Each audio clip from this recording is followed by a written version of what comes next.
చేతిలో సామాజిక అస్త్రం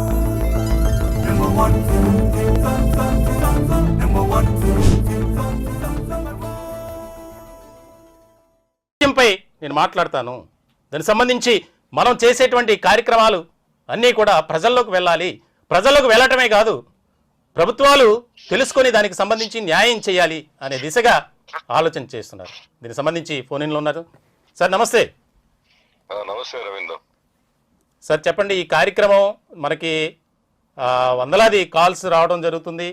25వ తేదీన మనం తలపెట్టినటువంటి ఈ యొక్క ఆత్మీయ సమావేశానికి ఎంతోమంది రావడానికి కూడా సిద్ధంగా ఉన్నారు. దీనికి సంబంధించి ముందుగా స్టాఫ్ అందరి తరపున మీకు ప్రత్యేకమైనటువంటి ధన్యవాదాలు. అలాగే ఎంప్లాయీస్, రిటైర్డ్ ఎంప్లాయీస్ తరపున కూడా కాల్స్ చేసి మీకు కాల్ చేయడమే కాదు, ఆఫీస్ నెంబర్ కానీ నా నెంబర్ కానీ కాల్ చేసి మీ చైర్మన్ గారికి, మీ టీం అందరికీ ప్రత్యేకమైనటువంటి కృతజ్ఞతలు తెలియజేయండి, మేము ఖచ్చితంగా వస్తున్నాం, మా వాయిస్ వినిపిస్తున్నాం అంటున్నారు. అదే రవీంద్ర, ఇప్పుడు మనం గతంలో కూడా ఇప్పుడు గత దశాబ్ద కాలంగా మన ఛానల్ మోటో అదే. అవును సార్. గత 10 సంవత్సరాల క్రితం ఆ రోజు తెలంగాణలో చెప్పులు కుట్టే వాళ్ళని ఎక్కడికి తీసుకెళ్లి ఊరు బయట షాపులు పెట్టుకోమంటే వాళ్ళ కోసం మనం స్వయంగా వెళ్ళడం, రోడ్ల మీద కూర్చోవడం జరిగింది. వెంటనే ఆ ప్రాబ్లం సాల్వ్ అయింది. ఆ తర్వాత ప్రకాశం జిల్లాలో ఒక బ్రాహ్మణులు ఎన్నో సంవత్సరాలుగా చేసుకుంటున్న భూముల్ని కూడా అక్రమణాల వారు అక్రమంగా కాజేయాలని చూసినప్పుడు మన ఛానల్ వెంటనే వాళ్ళకి అండగా నిలబడింది. అలాగే పిఠాపురంలో క్రైస్తవ హాస్పిటల్, మిషనరీ హాస్పిటల్ కూడా కబ్జా చేయాలి ఆనాటి ఎమ్మెల్యే చూస్తే మనం వెళ్ళి స్వయంగా అక్కడ ఉండి కాపాడిన వైనం. ఇలాంటి చెప్పుకుంటూ పోతే కొన్ని వందలు ఉన్నాయి. మన పంద ఎప్పుడు సామాజిక అండగా ఏ ఇబ్బంది అయినా మనం తోడుగా ఉంటాం. అట్లాగే ఇప్పుడు ఈ మధ్య మనం చూసాం, అనేక విషయాలు చేస్తాం. దాంట్లో ప్రధానమైంది మన కోనసీమది అందరికి తెలిసిన విషయం. మరి ఈ సందర్భంగా ఇప్పుడు ఈ ఉద్యోగస్తుల పట్ల మీరు చేస్తున్న లైవ్లు గత 2 నెలల కాలంగా నేను గమనిస్తున్నా. వేలాది వ్యూస్ వస్తున్నాయి. అట్లాగే వాళ్ళు కూడా అనేక మంది కాల్స్ చేస్తాం నేను గమనించా. తర్వాత మనం ఇప్పుడు వీళ్ళందరూ బాధ ఎవరికి చెప్పుకోలేకపోతున్నారు. నాకు అనేక కాల్స్ వస్తున్నాయి. నా పర్సనల్ నంబర్ తెలుసుకొని మరీ చేస్తున్నారు. ఒక్కోసారి ఏంటంటే చాలా బాధగా ఉంటుంది. ఏంటంటే వాళ్ళు ఇన్నాళ్ళు కష్టపడి పనిచేసి సొంత డబ్బులు వాళ్ళ పిఎఫ్ కూడా తెచ్చుకునే పరిస్థితుల్లో కొంతమంది, అట్లాగే ఐఆర్లు గాని డిఏలు గాని రాక చాలా మంది, వీటి వలన ఆడపిల్లల పెళ్లిళ్ళు చేయలేక, అలాగే ఇల్లు కట్టుకుని సుఖం ఆగిపోయిన వాళ్ళు, ఆరోగ్యం బాగలేక మంచమే ఉన్న వాళ్ళు, అప్పులు తీసుకోలేక మరి కొంతమంది, వీళ్ళందరూ చూసిన తర్వాత నాకు చాలా బాధ కలుగుతుంది. అందుకేనంటే మనం చెప్పింది, మనం రేపు 25వ తారీఖు అందరినీ రమ్మంటున్నాం. అసలు వీళ్ళందరూ నిజంగా సమస్యలు ఉన్నాయా లేదా కావాలన్నట్టు చెప్తున్నారా ప్రభుత్వానికి తెలియాలి కదా. ఏంటంటే మనం మంచి పని చేస్తున్నప్పుడు మన మీద కొన్ని విమర్శలు కూడా చేస్తుంటారు. ఆనాడు కూడా మన తొలి ఉద్యమం అప్పుడు కాపురు సమస్యల మీద మనం వెళ్ళడం జరిగింది. 10 లక్షల మంది జనం వచ్చారు. ఏంటంటే మనం ఏదో కావాలని రెచ్చగొడుతున్నట్టుగా వాళ్ళు మాట్లాడుతున్నారు. తర్వాత నిజం తెలుసుకుని ఇదే చంద్రబాబు నాయుడు గారు మన ఛానల్ అప్రిషియేట్ కూడా చేశారు. ఇవన్నీ అందరికి తెలిసిన విషయమే. మరి ఇప్పుడు ఈ ఉద్యోగుల సమస్యలు ఏంటి, అసలు ఎక్కడ వీళ్ళు ఎవరు చెప్పుకోలే కూడా తెలియట్లేదంట. రిటైర్ అయిపోయారు, అదే పవర్ లో ఉంటే పోయి పై ఆఫీసర్తో మాట్లాడుకుంటారు. రిటైర్ అయిపోయిన తర్వాత ఎవరు పట్టించుకోవట్లేదు. ఇప్పుడు మన ఛానల్లోనే మన ఉద్యోగస్తులకి సమస్యలు అంటే అక్కడ స్థానికంగా మీకు చెప్తారు, మీరు అందుబాటులో లేకపోతే నాకు చెబుతారు. మరి వీళ్ళు ఎవరో చెప్పుకోవాలి అసలు. రిటైర్డ్ ఉద్యోగస్తులు ఎవరి దగ్గరికి వెళ్ళాలి, ఏంటి వాళ్ళు దిక్కుదేని పరిస్థితిలో ఉన్నారు. అందుకే వాళ్ళ కోసం మనం 25వ తారీఖు నాడు మనం మీటింగ్ కండక్ట్ చేస్తాం. నాకు కూడా దాదాపు కొన్ని 100 పైగా కాల్స్ వచ్చినాయి. వాళ్ళందరూ కూడా వస్తానంటున్నారు. వచ్చే వాళ్ళు కూడా ఇంకా తోటి ఉద్యోగస్తులు కూడా తెలియజేసి వారిని కూడా తీసుకొస్తామని చెబుతున్నారు. సో మనం 22వ తారీఖు దాకా మనం సమయం ఇచ్చాం కదా.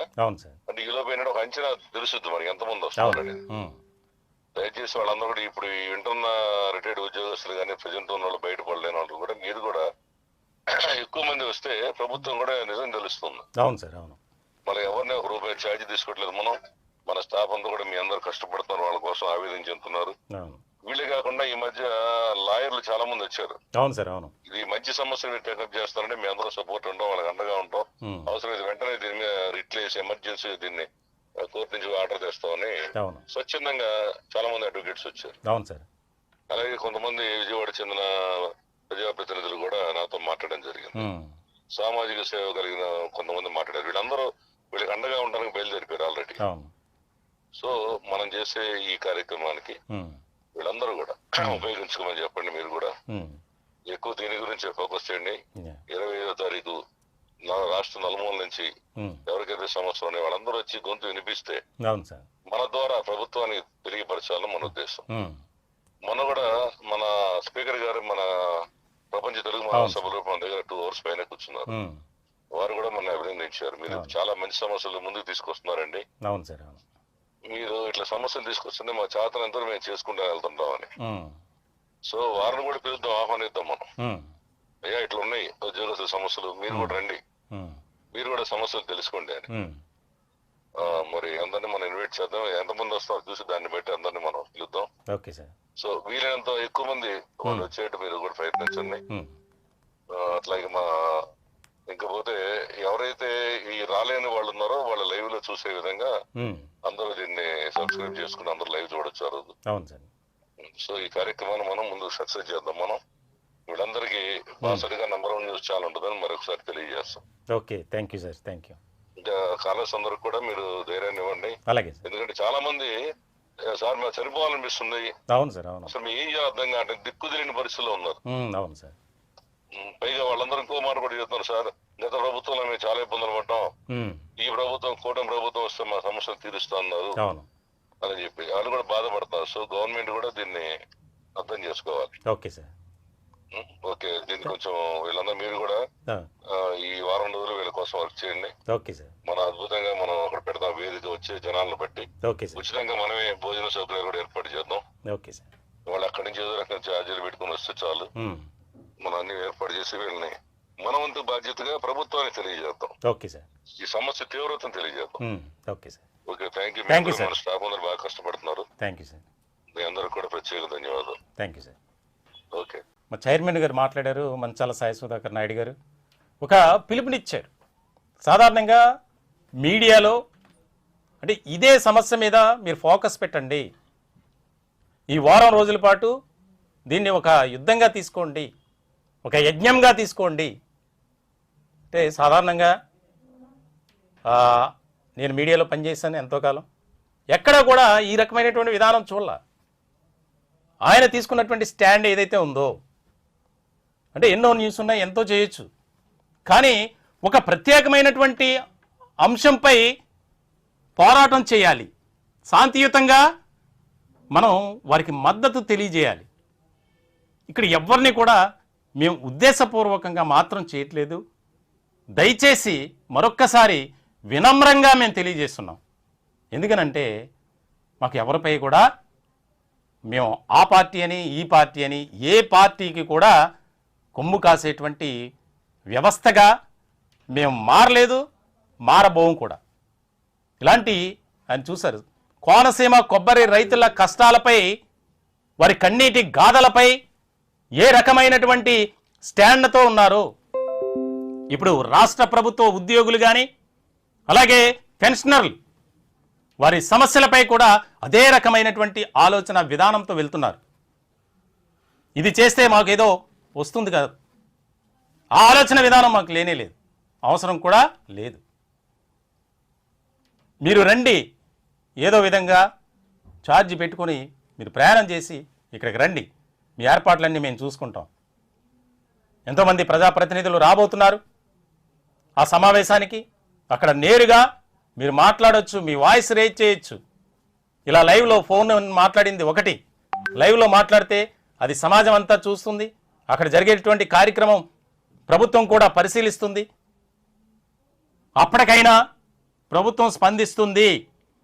ఈ ప్రభుత్వ ఉద్యోగులు కానీ పెన్షనర్ల సమస్యలపై ప్రభుత్వం సానుకూలమైనటువంటి విధానంతో ఆలోచించి నిర్ణయం తీసుకుంటుంది అనేదే మా లక్ష్యం.